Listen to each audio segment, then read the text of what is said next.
Yo, it's your boy Dctree, and this is Dctree-Nation, the channel on YouTube that covers hoops and heroes. And today we're talking hoops. We talking about San Antonio Spurs, y'all.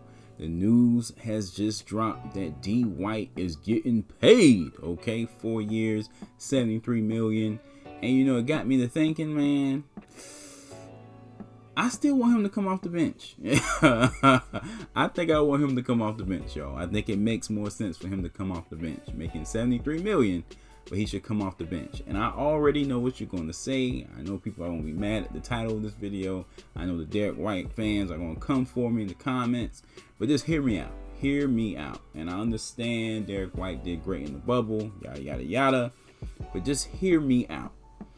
But before I jump too deep into it, if you like my content, please sub to the channel. Okay, jumping straight into it and jumping straight into the title that probably pissed a whole bunch of people off. 3 reasons why Derek White should come off the bench. Okay, the first reason I think Derek White should come off the bench is because his strength is scoring in bunches. Okay, that's what we want Derek White to do. We want him to score. He is a defender, very good defender as well, but we want him to score, and I think he would do that better off the bench. Okay, because if you put him in the starting lineup and you put him with DeRozan and LaMarcus and so forth, he's going to spend most of his time in the first quarter trying to get those guys warmed up, trying to get them going. You get what I'm saying?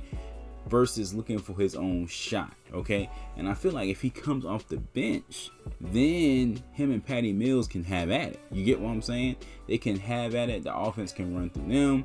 He could be like a mini microwave, like Vinny the Microwave from back in the day on Detroit. He can really do that for the Spurs and give us punch off the bench. He doesn't have to necessarily worry about getting others involved. He could just score, just like Patty Mills has been doing in the preseason, and what he's been doing pretty much most of his career. Shoot the ball, shoot it. So I don't think he necessarily needs to, start to be effective for the San Antonio Spurs. Okay. And of course, when you start talking about who should start and who should come off the bench and all those type of things, it always comes down to Murray versus White.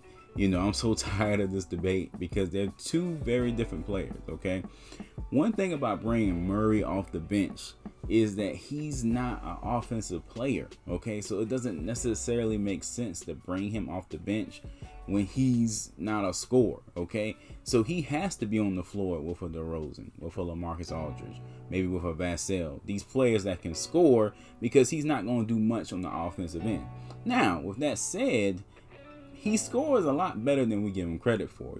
For some reason in Spurs Nation, Derek White is seen as this great scorer for the Spurs, and Murray is seen as this, anemic scorer, but yet they averaged 11 points per game last season. That's why I love numbers. You get what I'm saying? Men lie, women lie, the numbers don't. So getting back on this topic, you want Murray in the starting lineup because he does set the tone defensively. Okay, he is our best perimeter defender.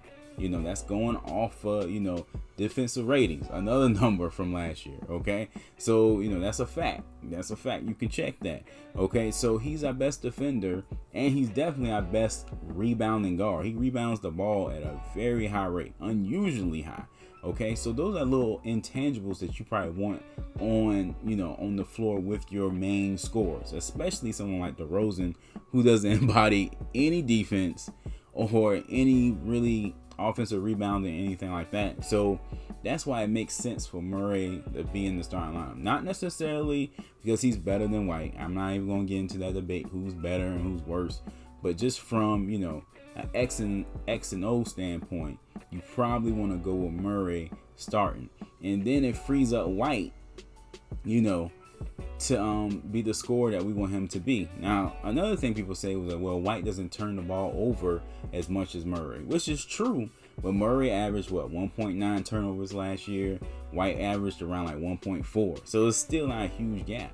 And then Murray averaged more assists, so it's like, Derek White, he's been averaged, at least from an assist standpoint for this team, We want him to score. We want him to get hot. We want him to score in bunches. That's great coming off the bench because you're going against second string talent on top of that. So he's going to do even better because if we're being honest, Derek White is a starter in this league. I'm not saying he's not a starter. So that's the first thing. I probably should have said that earlier in the video. All the Derek White fans probably done cut it off. Cut this thing off. I'm not saying he's not a starter. I'm just saying for this team, it might be better for him to come off the bench. Heck, even for his career, he can score in bunches, focus on scoring versus trying to get people, involved.